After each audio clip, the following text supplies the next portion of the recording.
Hello.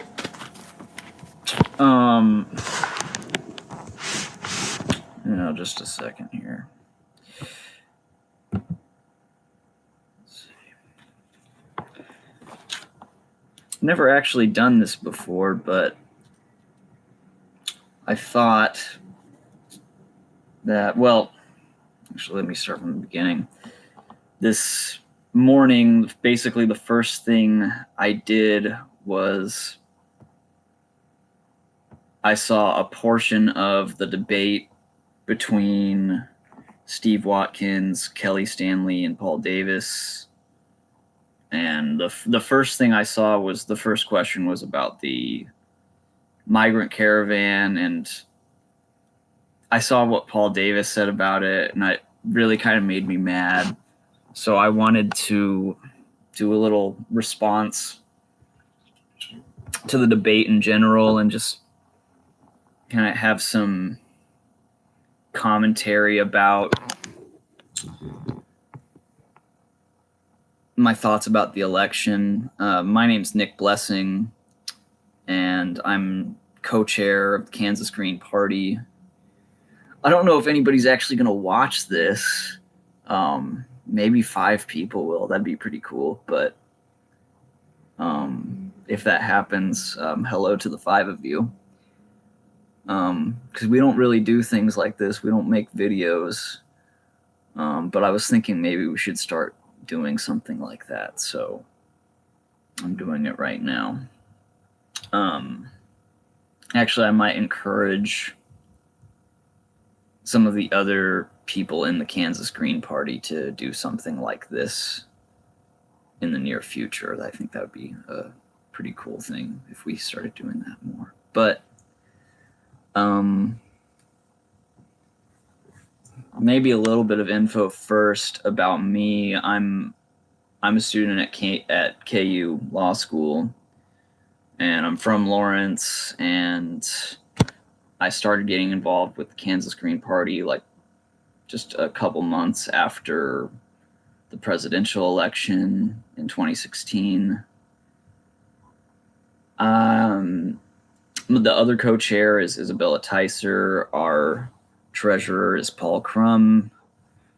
And I don't know, maybe you guys, if you guys see this, maybe I can get you two to do something similar to what I'm doing right now. Because that'd probably be good for all of us, I think, if we put our views out there a bit more. Oh, look, I think somebody just popped on and then popped off, because no, who cares? But okay, so I got a little bit riled up this morning before I had to go to class, and I saw what Davis said, and it really just got me thinking, man, I kind of don't think he's going to win now. I don't think that Paul Davis is going to win. I think we're going to get Steve Watkins as the representative of the 2nd District. I don't know, but you know how things are supposed to be. There's supposed to be a blue wave or something, and that's supposed to help him out, I guess.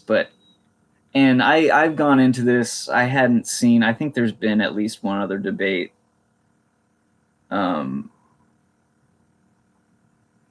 But I haven't seen any other debates. And I'd gone into this being like, I'm voting for Paul Davis. And then I see the debate, and I'm just like, I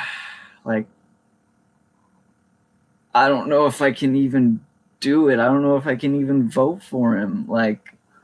So,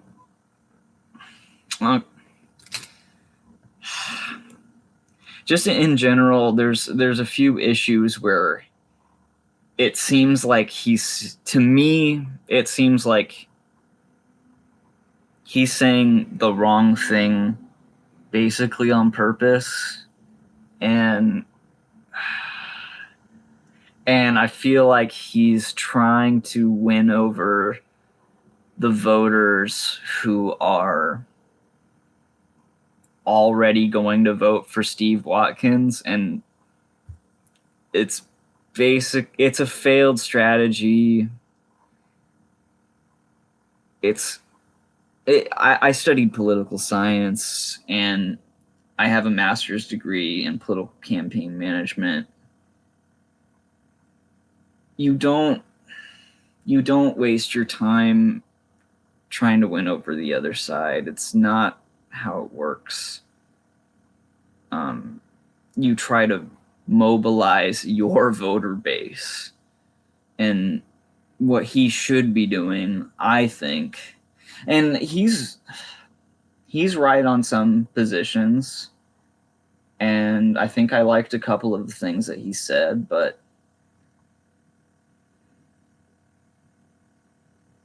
I think he's just really insisting on taking some of these more right-wing positions, and I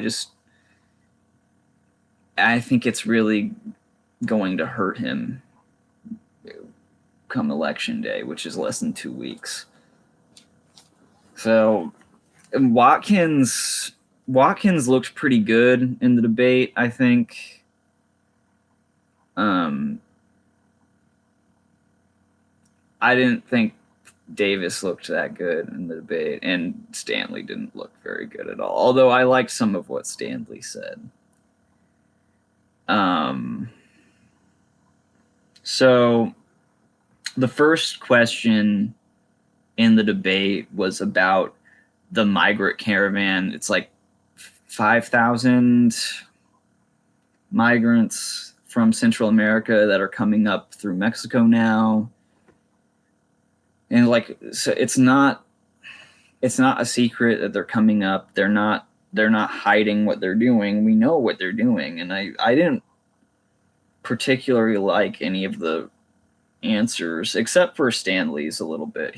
I think he sort of got it right. Kelly Stanley seems to have a little bit of a problem getting his point across. He sometimes came off a little bit robotic to me.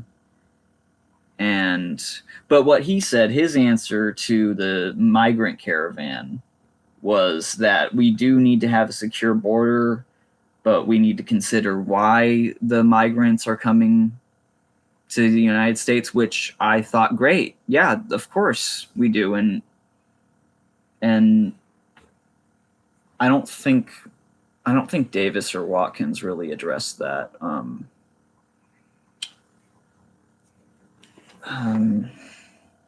So I guess I liked Stanley's response best. Watkins didn't really answer what the question was. What should Congress's response be to the migrants coming up to the U.S.-Mexico border? Watkins talked about ending sanctuary cities and ending chain migration and getting rid of the visa lottery, which doesn't have anything to do with the migrants, as I understand. What they're doing is they're seeking asylum, and that's a completely legal way for them to come into the country. There's nothing wrong with what they're doing. They're seeking help. And as what Stanley's response was, that we should help them if then Davis, this is what pissed me off. So this is what pissed me off about what Davis said about the caravan of migrants. He said that we should stop the caravan before it reaches the border, and that we need more border security. He said that he supports ICE and that he opposes sanctuary cities. And then he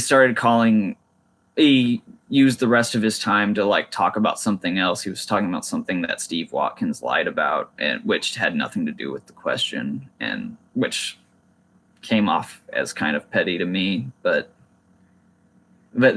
that's part of what pissed me off. But it's also just like, dude, like you basically are making the Republican appeal. Like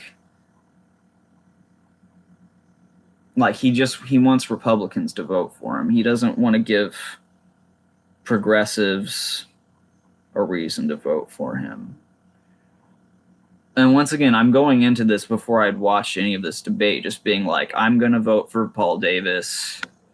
And this is the thing that makes me think, I don't know if this doesn't mean that I'm not going to vote for him, but God, it's going to be hard. He's just making it really hard for me.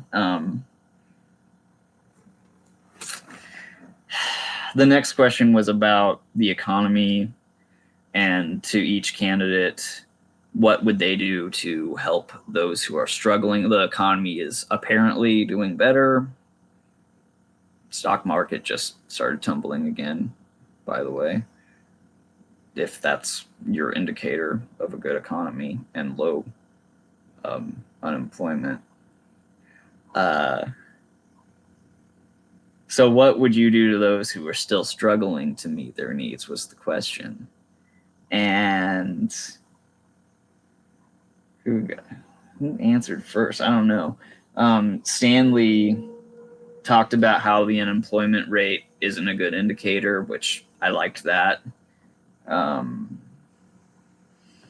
Gave some anecdote about, like, there are people who they aren't receiving unemployment benefits anymore, and then their only option is to get a job then, and then they ask him for a job. I guess he owns some companies, but it just sounded, and he was like, I help them, I give them a job. And it just sounded weird to me, like, what, you give a job to everybody who just needs it? I don't know.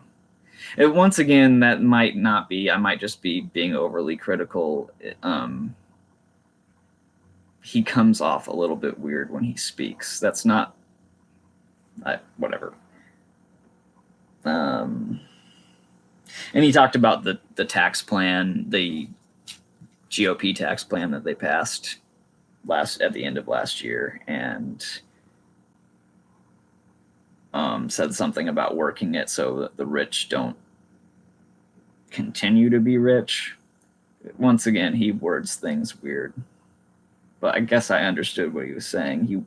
He was appealing to the gap between the rich and the middle class and the lower income Americans, which is basically what Paul Davis did too, which I liked that. That's basically what he opened with,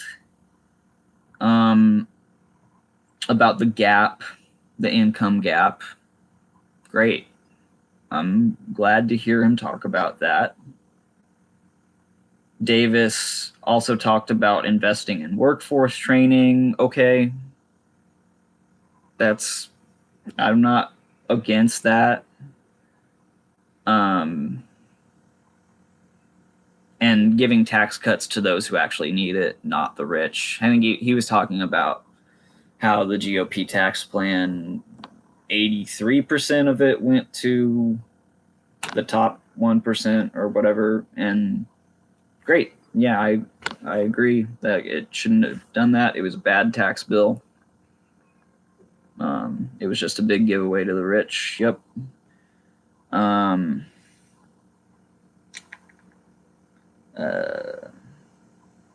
then he touted some of his voting record, which he mentioned 3 things: voting to cut food sales tax, which I'm totally for that.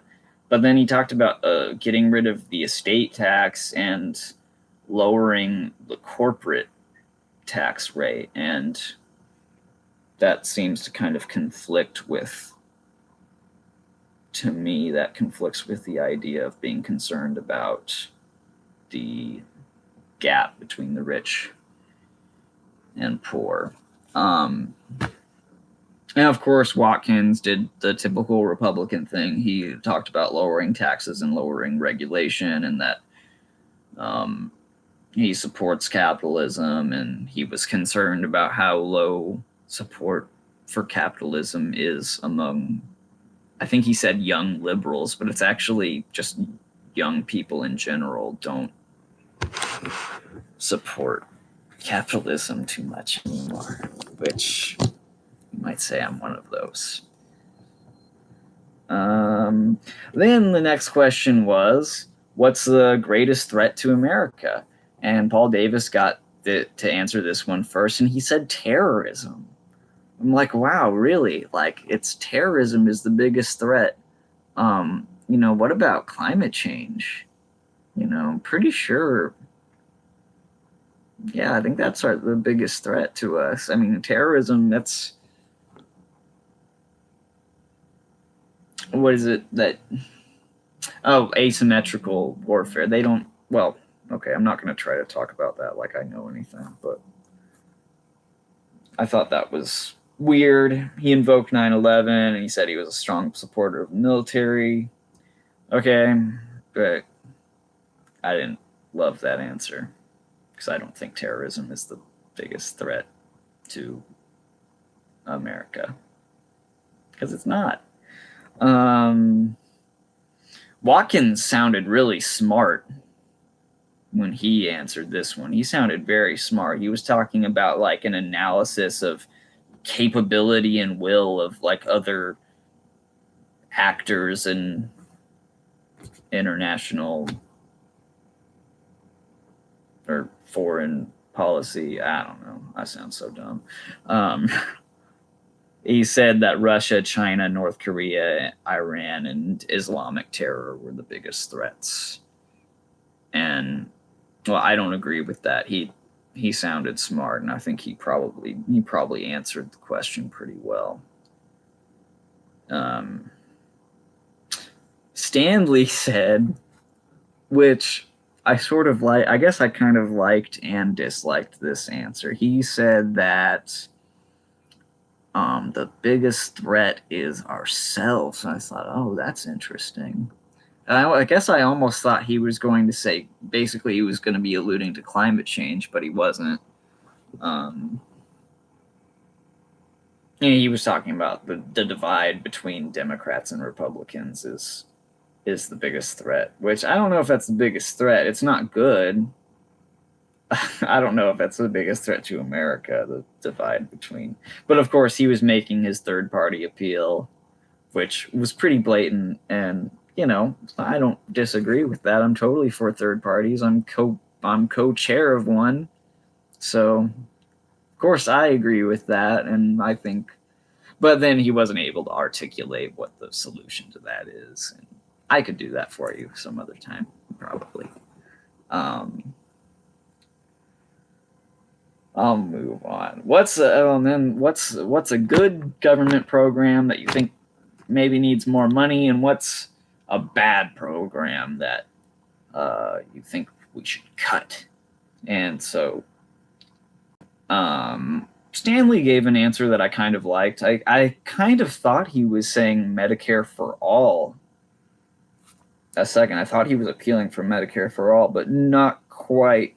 But he was saying that Medicare was our best program, which I might agree with that. And he was talking about, and he brought this up later too. He's very against the supplemental insurance under Medicare. I don't know as much about this as I probably should, but he didn't like that. And he basically said that we should make it so that Medicare covers everything. And I thought that he was saying Medicare for all and that expanding Medicare, but I don't think he was. I think it was about Medicare, the people that it currently covers, it should cover all of their medical expenses, and they shouldn't have to buy the supplemental insurance, if I'm understanding him correctly. So I thought that was pretty good answer, I guess. Paul Davis talked about how he has experience balancing budgets and that Washington doesn't understand having to balance budgets, which that sounds like very dangerous talk to me. Sounds like he doesn't understand how the federal treasury works and that they don't have to balance the budget. It almost sounds like he'd be in favor of some crazy balanced budget amendment, which would fuck us all. Oops, I wasn't supposed to swear.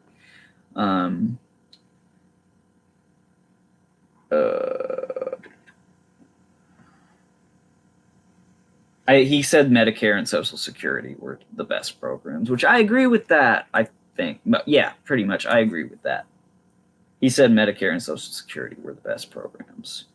And he didn't name a program that he would cut. He said nothing should be off the table. He said something like that. And we should analyze the whole budget and, you know, really think it through, look at it very detailed. And it seems pretty reasonable.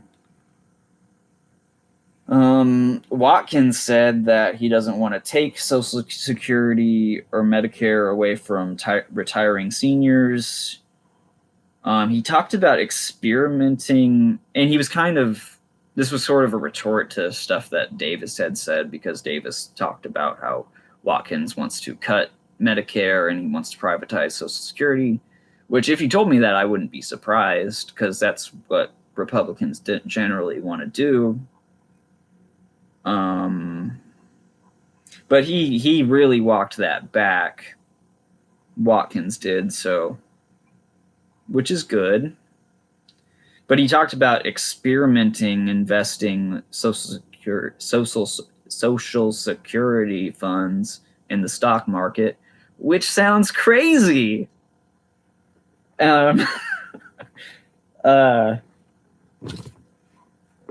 Especially since it's tanking right now. The stock market is tanking. It just plummeted again, and it's lost all its gains from this year. So that sounds pretty nuts, if you ask me. Even if you're just experimenting, you're throwing money away.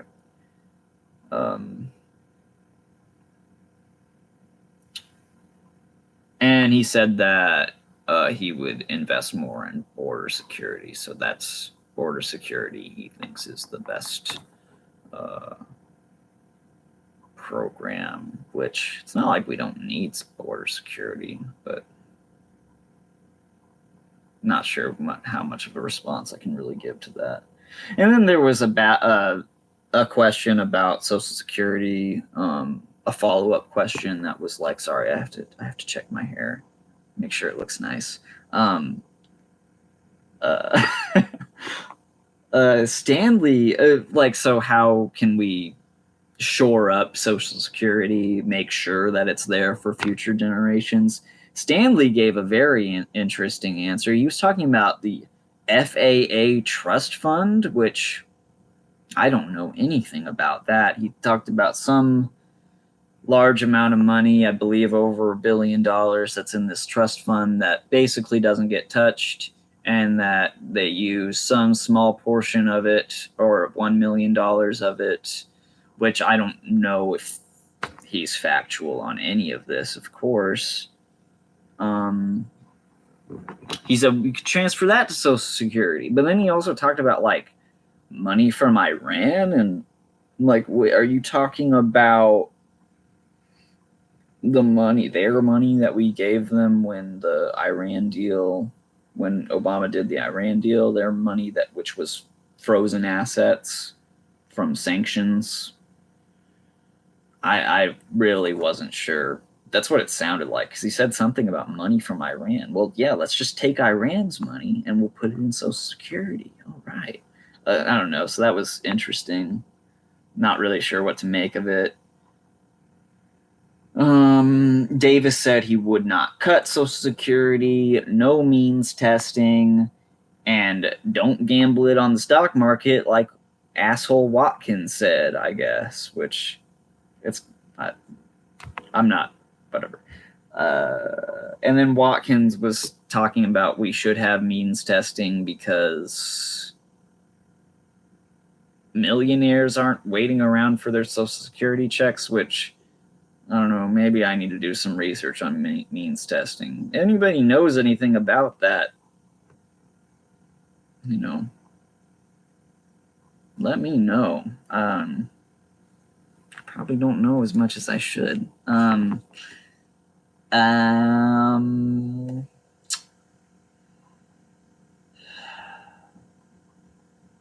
There was a question about how to limit homicides. What can Congress do to limit homicides? Davis talked about background checks for gun sales, which, okay, I'm for that. I'm for expanding background checks. Um, I think every candidate said that they're somewhere in their answer said that they support the Second Amendment for this answer, for this question. And Watkins said that he talked about mental health, said there's no silver bullet. Kind of a non-answer for all of them. It's kind of a tough question, though. But I guess background checks for gun sales is the best thing that I can think of. Stanley said the same thing, background checks for gun sales, but he was also talking about like drug cartels and how they. So I'm once again a little bit confused by Stanley. Not sure what to make of him. And what else? Okay, there was a healthcare question, and Stanley talked about that he has a bill that he wrote which would combine the ACA and Medicare, and that would prevent hospitals from closing. I don't really know what that means, combining the ACA and Medicare. I don't understand that. So, okay. But it was an answer. Watkins said that he wanted to repeal Obamacare. That's how he would fix healthcare, even though it's basically repealed from executive orders that Trump has done. But he says that he likes, and he said something about this earlier too, that he likes the protections for people with pre-existing conditions. Hey, who wouldn't agree with that? And letting kids that are 26 years old stay on their parents' plans. Hey, who doesn't agree with that? That sounds pretty reasonable. But repeal Obamacare. Mm-hmm. I guess it's the Medicaid expansion stuff, which states get to choose anyways. And he's talking about building healthcare on a capitalist system, because that's not what we already have, and having more competition, and that you should have, if you need to get an x-ray, we should have private companies that make x-rays and they compete with each other. I mean,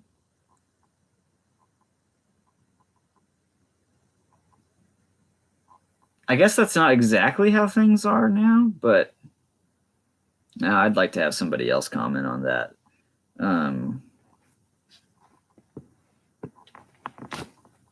Sounded very Rapture-esque. Nobody's going to get that reference.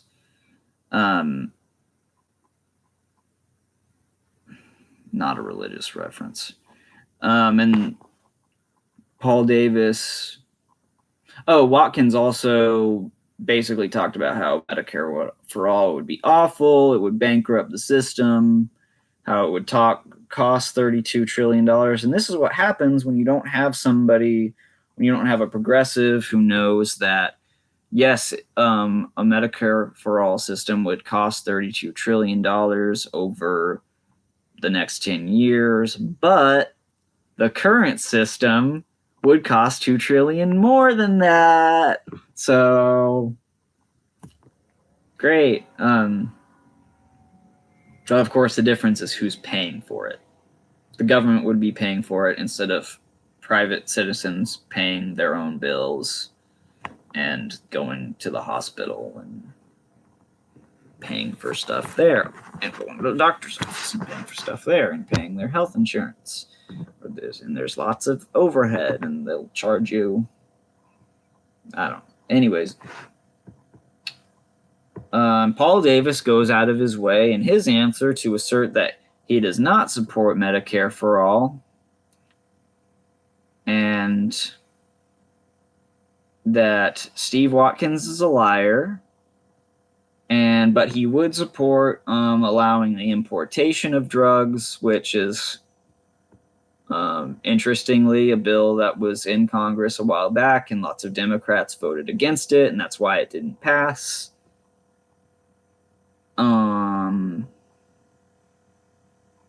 Allowing Medicare to negotiate drug prices, cool, but no Medicare for all for you peasants.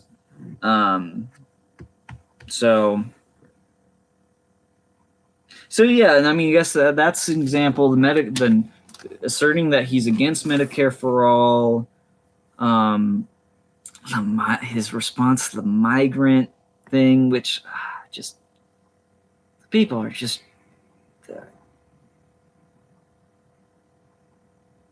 they just need help, man. And touting his record that he was for getting rid of the estate tax and lowering corporate taxes, and saying that terrorism was the greatest threat to America. Bullshit.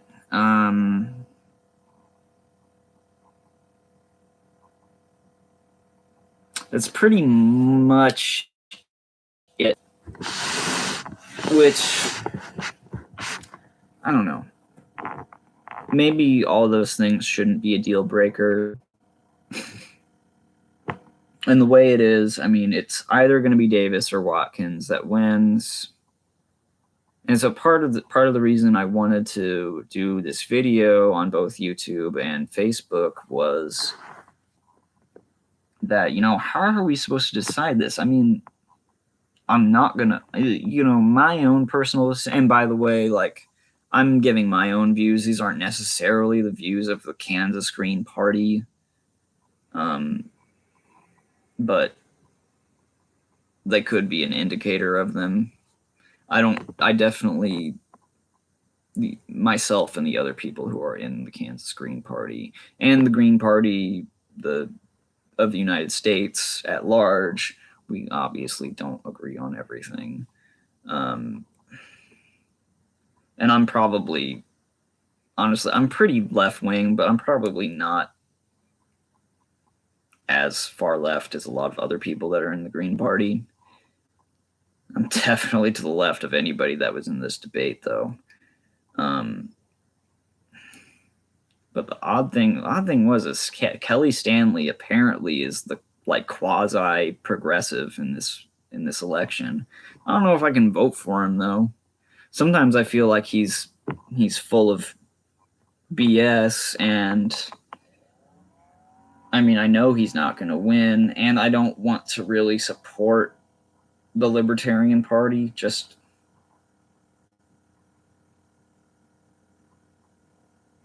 the state of things, I don't really want to support them. I don't know what I can gain outside of having somebody who's not a complete maniac, which honestly, Watkins didn't come off like a crazy right winger to me in this debate, at least. I mean, he was particularly well spoken. He was probably the most composed out of the three of them. Of course, I would never vote for him. I'm probably less afraid of Watkins. Sorry.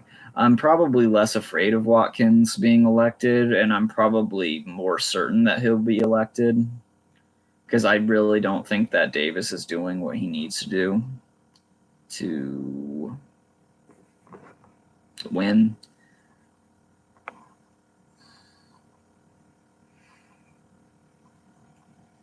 So considering that, I mean, Stanley doesn't have a chance of winning, and he's not 100% ideal to me, although I think I might be closer to him than Davis. But also sometimes he just doesn't seem like he knows what he's talking about. Of course, he's doing a debate. He's got pressure on him. So, I mean, maybe give him a little bit of a...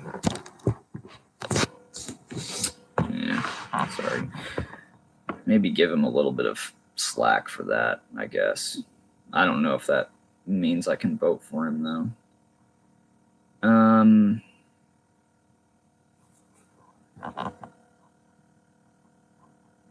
But yeah, I'm just not very happy with my choices. And it's like, okay, so here comes a sales pitch. So, I mean, next year, we're starting planning. Next year, I'm not going to say too much about it, but next year, the Kansas Green Party is going to be petitioning to get state party recognition, which means that, well, we'll be recognized as a minor party in Kansas, which is how the Libertarian Party is classified right now, which means we'll be able to run candidates and basically nominate them at basically our own choosing. There's very little specific requirements for how we do that, so it would be by some sort of convention. But we are going to petition, and we're probably going to need around 40,000 signatures, likely, in order to ensure that we get enough. We have to have, I'm not explaining this very well. We have to have signatures equal to 2% of the total number of votes in this coming gubernatorial election. So the total number of votes that are cast for all candidates in the governor's election, we got to get 2% of that signatures. Man, we have to collect much more, probably double what that actual number will be. So probably looking at around 40,000 signatures. We're going to need a lot of help. Anybody who's interested in helping us out, please keep us in mind. We will be in contact. We will be doing more promotion of that upcoming event. It's going to be in the spring when we actually get around to starting this. So we'll be going from the spring of next year to the fall of next year. We will be petitioning. And I think this debate, honestly, is a pretty good reason why we need the Kansas Green Party to have ballot access. Because honestly, this debate was just a huge disappointment, to me at least, and I think to a lot of people. And, well, I'll be making that case further, and I'm going to ask others to make the same case. I really believe that we need real progressives in every election, and this is one way to do it. Of course, there are progressive Democrats, and I'm really, when it comes to voting, I'm not above voting for Democrats. There are a lot of people in the Green Party that will not do it.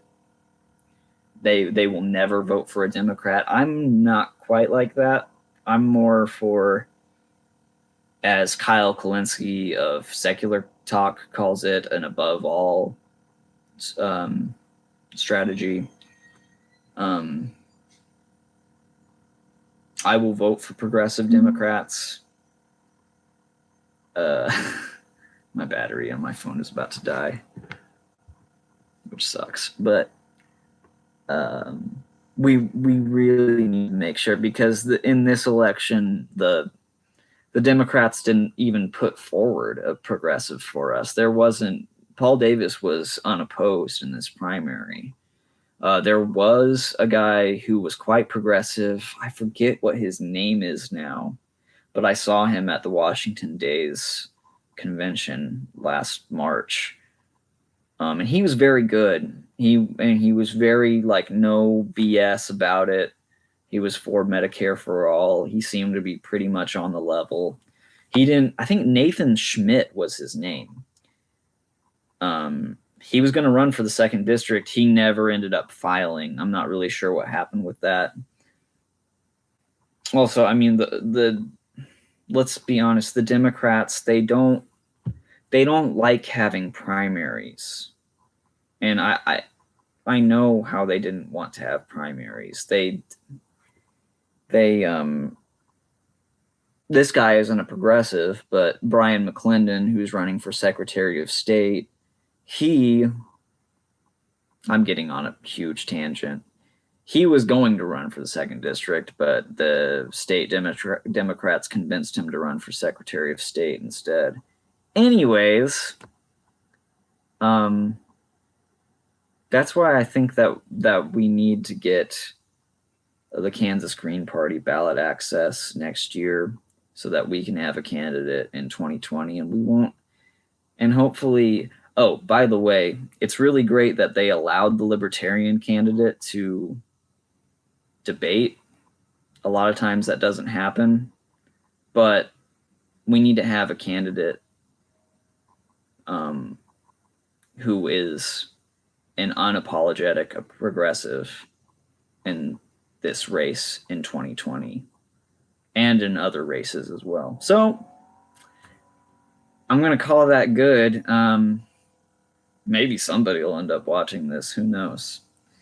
But anyways, thanks for watching. If you watched,